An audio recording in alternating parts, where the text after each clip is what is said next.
Just about the Trump nominees.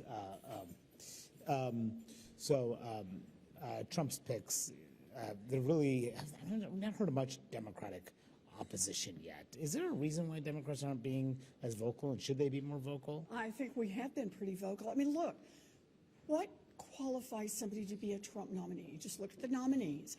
And the answer is total and abject loyalty to Donald Trump.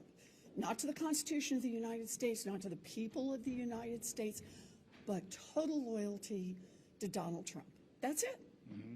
I mean, but, you know, I've really not heard Democrats, you know, being in unison on that. The leader has not said a whole lot about these nominees. Neither has other members. John Fetterman is meeting with Hegseth today. It sounds like the party's not totally figured out what the opposition should look like. You know, look, right now we're trying to finish up a lot of business here in Washington, get the rest of the judges confirmed that we can during this period. And we've got some laws that we want to get passed, including, I hope, the Social Security Fairness Act, if the Republicans don't block us on that. But I'm glad you mentioned Hegseth, because there is an example. This is a man who has been nominated to be the head of the Department of Defense.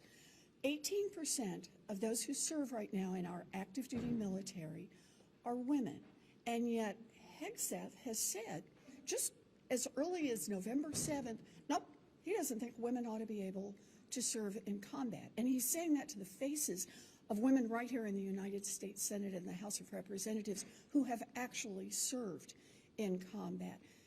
If we're saying to the population, we really need people to sign up for the military, and it's not for everybody, but for those for whom it is, we're going to say to men, fabulous opportunities. You can do anything that you want to do in the military. We want you. We will support you.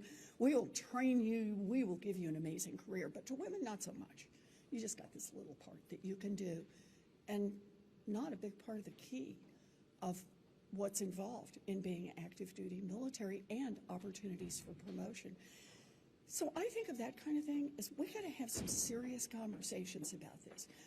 All by itself, we should not be talking about confirming people who have credibly been accused of rape, who have outstanding non-disclosure agreements so that women can't talk about it, who have led workplaces that have had significant problems and accusations of sexual harassment, to lead one of the biggest departments in our government, and 18% women who just can say, I'm not going to do that. We're having trouble right now meeting our recruiting targets. With someone like Hegseth in charge, that problem is going to get a lot worse, and that's bad for our national defense. He seems to be walking back the women in combat position. Oh, yeah, he right. says now, I asked him about this yesterday, and he said that, you know, he suggested he supports having women in combat now. So I'm just wondering what the life-changing event was between November 7th, when he said flat out women should not be in combat, and today.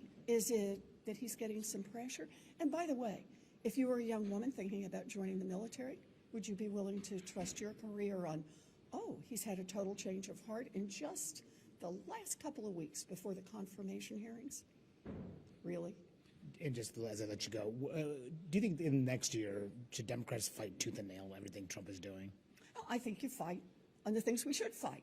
So when they, if Trump is following through on his promise to cut interest rates on credit cards to 10%, I think we should help him. We should cheer him on.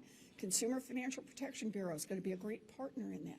On the other hand, if Republicans are going to go forward with this $4.5 trillion tax cut for billionaires and billionaire corporations, I think we should fight them every inch of the way. We don't need a country in which the working people are actually subsidizing the billionaires and their billionaire corporations. So got to pick your battles. Okay. Thanks for your time. Appreciate it.